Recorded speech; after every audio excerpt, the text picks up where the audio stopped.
Hey, okay. So I was supposed to do this woman in trucking news article. I'm gonna do that later. I hope it sings. I don't know if it's cooked or not. Anyway, I'm in Cataract, whatever, New Jersey, and it has been a journey. So today, I'll tell y'all today, but I'm gonna give these people a shout out because I don't have really any food on the truck right now. I mean, I got like some fiber bars, and I got liquid. I got water and some other liquid drinks. I didn't have any major meals. I think I got a little salad, tiny salad. It was a side salad from a meal. And what I usually do is I stop at Subway for my commute, and I grab a sub, and I have half for either breakfast or lunch, and then half for dinner. Unfortunately, or if I can, like a Popeyes, I like the rice dish, or Arby's, their Euro. Unfortunately, I got stuck like Chuck up here in New Jersey, and I'm on my way to New York. And I got a 2-stop load, so this was the first stop. And I'm at this frozen place, and I'm delivered, I think it's like ham and steak and something, I don't know. And then I got the second stop, final stop tomorrow in New York, not city. Oh my God, not city. But some frozen, I think it's Springfield or something in New York. Something with a spring, that's S in it, something like that. Anyway, when I stopped, I didn't expect to get stuck here. I figured I was going to have hours to run to New York State because I'm only like 3 hours away from where I'm delivering. 3 hours and change. Unfortunately, I got here late, and it's twofold reason why I got here late. First of all, I picked the load up in Illinois at this other frozen place, and when I got there, she said, I come in with the number. She said, we don't have that number. Let me go check. So she goes and checks, and she goes, oh, they just set this up, so we're going to get this set up for you, but I'll call you. And I gave her my number, and I filled out some form. I go out to my truck, and I'm waiting. 4 hours go by, and a lot of people waiting, because one guy kept coming in and out of there asking them, and I was like, I don't normally bug them, because when with refrigerated or temperature controlled reefers, we do have a lot of detention time. We have a lot of times we're sitting at a facility waiting. They might be packaging the meat. They might be whatever. I mean, it might be coming from the damn field. Who knows? Or the butcher. So, a lot of times we do sit and we wait.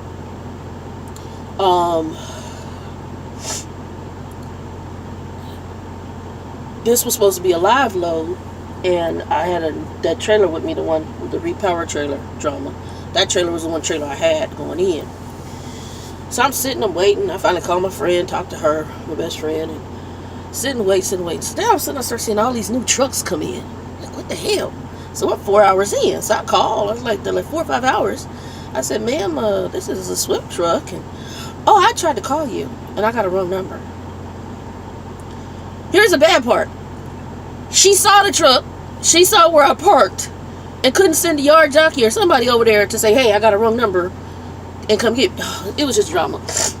We loaded your load onto another trailer. So I had to drop the trailer I had, go find the trailer they loaded it on. Thank God. It was a decent little trailer though. So I got that. Unfortunately, like I was telling y'all before, it did not have registration, so I had to get the registrations faxed over. So I got up the road, found the truck stop, had them fax the registration over.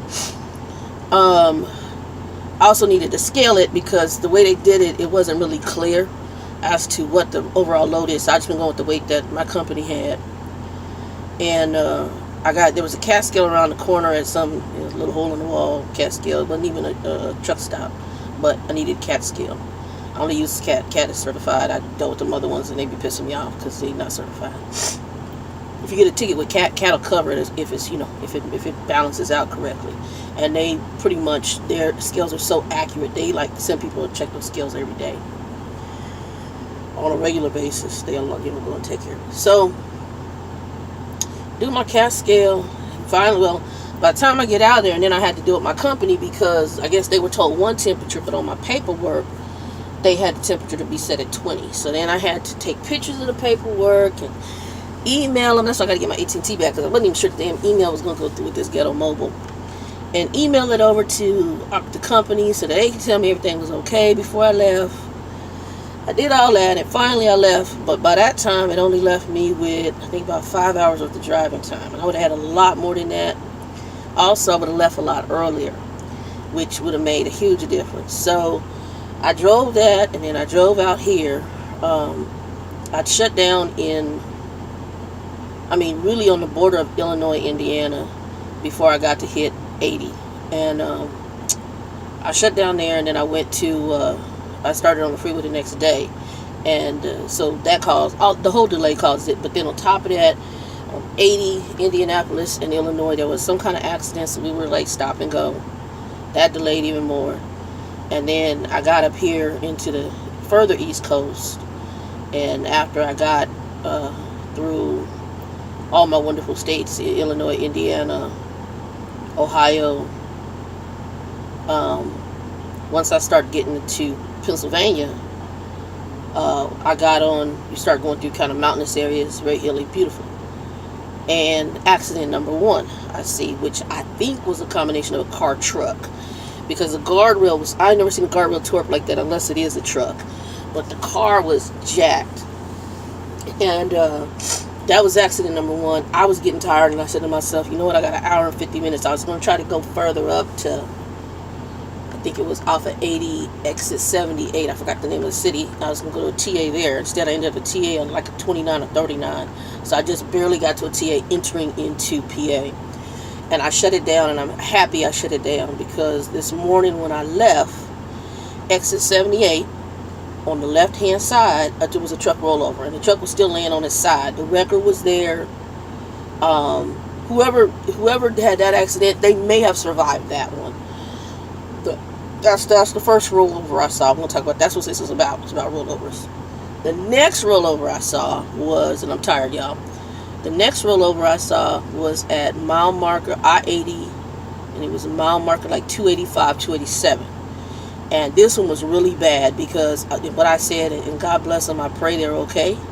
Because one time I see rollovers like this, rollovers in general, I just automatically just say, Lord, I pray they're okay. And if they're okay, they need to go lay at the church altar, because that cab on that truck was so towed up. If they walked away from that, they need to, even if they didn't walk away, but they still breathing, they need to go to church on Sunday, Monday, Tuesday, Wednesday, Thursday, Friday, Saturday. They need to become Christian and serve God for the rest of their life, because what I saw was bad. And they already had the crane out there. They had the company getting all the freight off the truck, and it was bad. It was really bad. So, and then I was like four accidents. The one on 80, Indianapolis, Illinois. The one with the car that I think must have got into with a truck and the guardrail. The rollover at 78 on I-80, and then there's another rollover that was like 285, 287 mile marker. And I think that was still Pennsylvania. I could be wrong. This is for my truckers and for those of you coming into trucking. And I did a video on getting too comfortable a while back. You guys need to be really, really, really, really, really, really, really, really cognizant of how you drive this truck. It was funny, because I was at a I think it was in Montana or Minnesota, whichever one, when I was coming this direction, and I was at a truck stop, and I was doing my laundry and getting a shower upstairs, and there was truckers. Truckers talk. I don't know if y'all truckers, you go to a truck stop, you get some interesting characters and interesting conversation. There was a black lady, a black guy. Both of them were owner ops. There's a company driver, a white guy. There's another guy. He was from another country. I don't know if he sounded Russian, but I forgot where he is. He said his country was, but it's right next to Russia.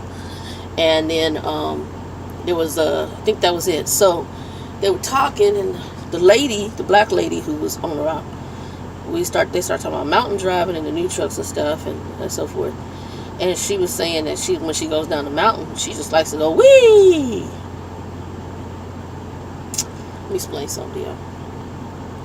Corners, curves, turns, crawling up a mountain, all dangerous things. It's not fun and games. It's not a roller coaster. One of the drivers I kicked off my truck is because he acted like he was on a roller coaster going through a damn mountain. I don't care if it's big, little, small, in between, over and under. You don't go to speed that's posted. You go a slower posted speed. And the number one reason is a lot out here now, we don't even see how these loads are loaded. I see it a little bit more in the refrigerated side.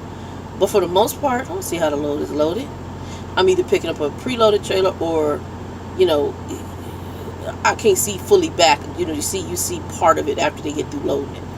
So you don't know, you know, how it's always loaded. But people, y'all gotta, it's not a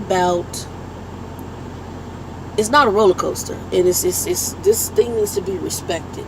The road needs to be respected. And you going out there you can go as fast as hell as you want to go. Y'all got to change your game. You can't, it's not going to work for you. It's going to cause other drama you don't want. And you putting your life on the line, other people's lives on the line, all for the thrill of I'm riding a roller coaster in the big rig. And so even when I was watching drivers that were coming past, I'm slow. When I get on curves and corners, I drop that thing 10 to 20 miles an hour below the posted speed limit. And it's lower if it's depending on, you know, how it's leaning and stuff. This trailer, actually, when they loaded it heavy on my, not my rear tandems, but the ones right behind my bunk. And so I'm loaded 25,000 there, and then like 11 or 15,000 for the rear. And for the trailer. So what I notice is that when I go to turns, corners, my truck really leans because all the weight is right behind me, and that's high. So I'm not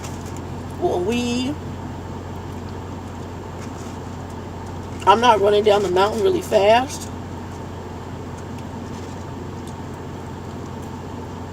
because Shannon wishes to see another day.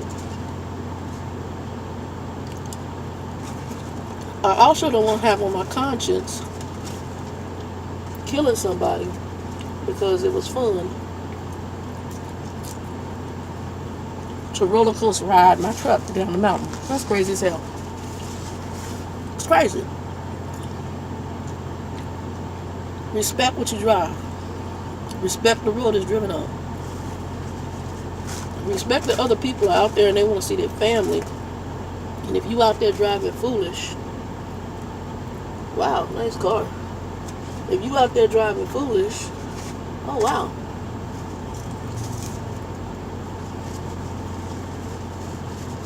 If you out there driving foolish, then guess what?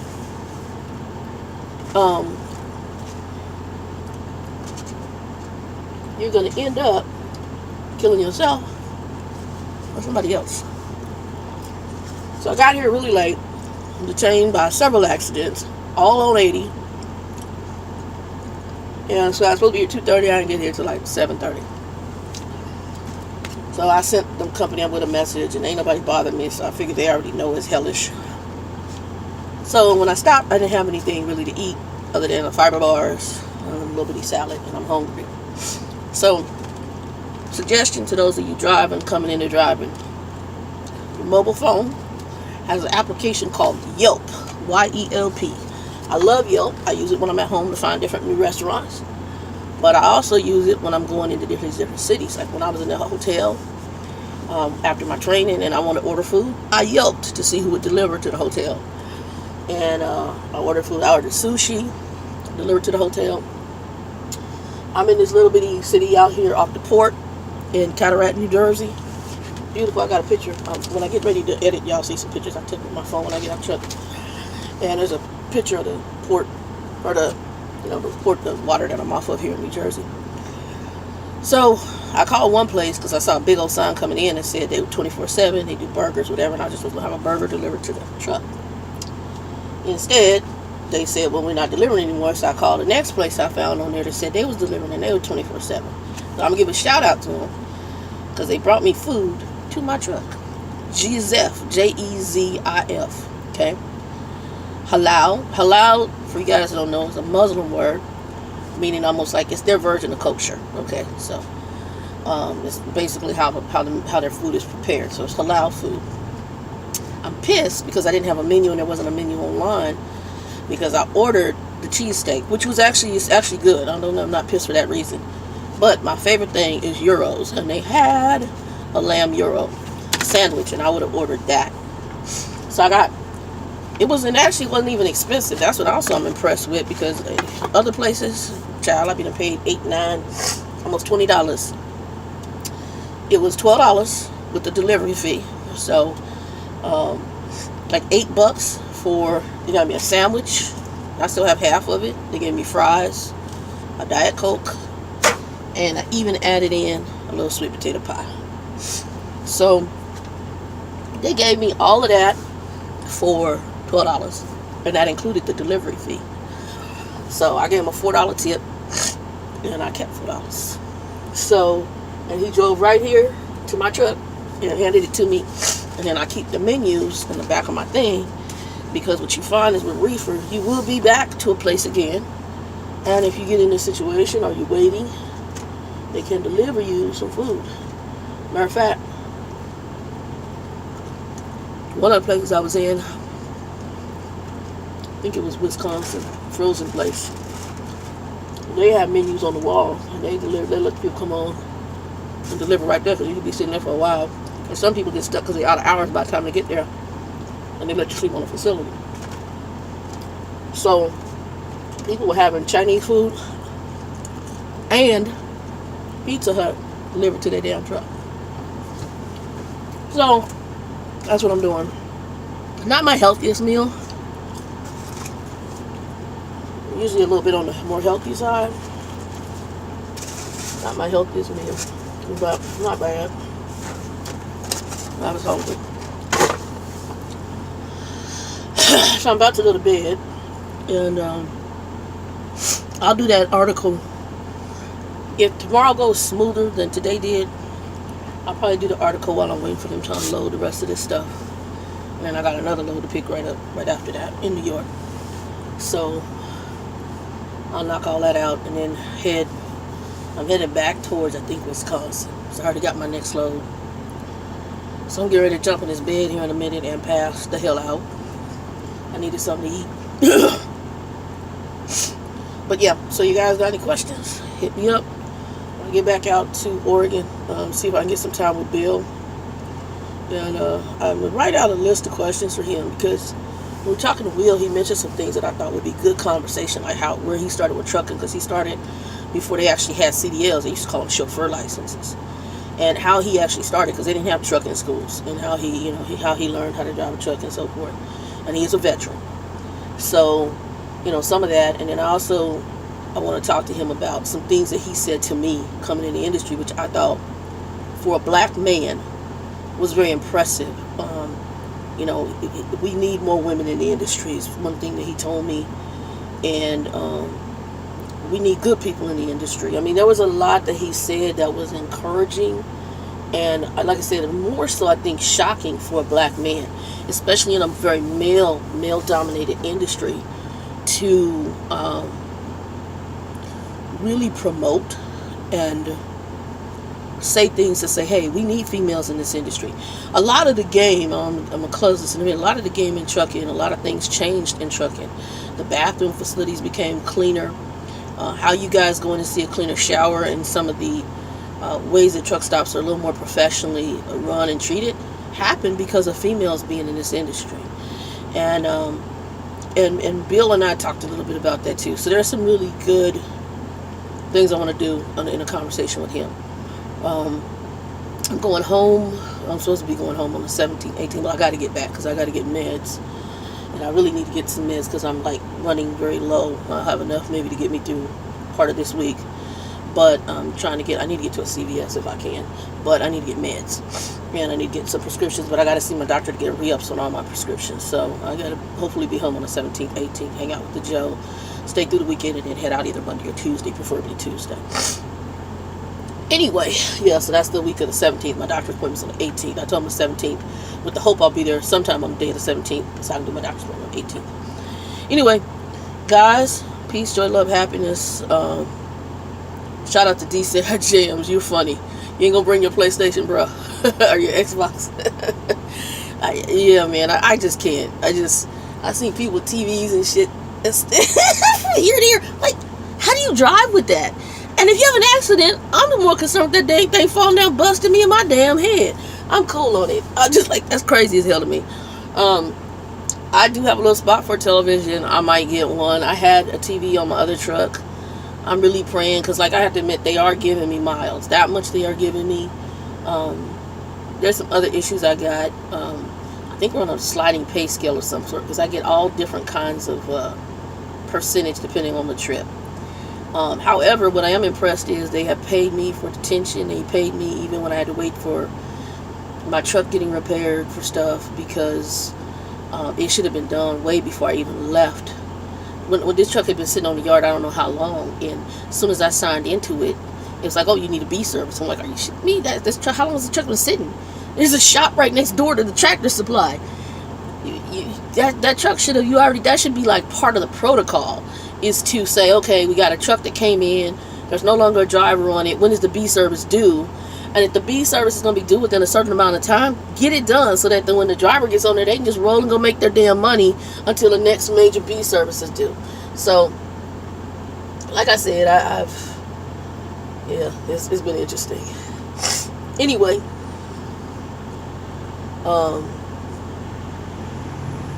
guess they're coming in to get their loads. I'm getting ready to go to bunk. Y'all be blessed. Let me know if y'all got any questions.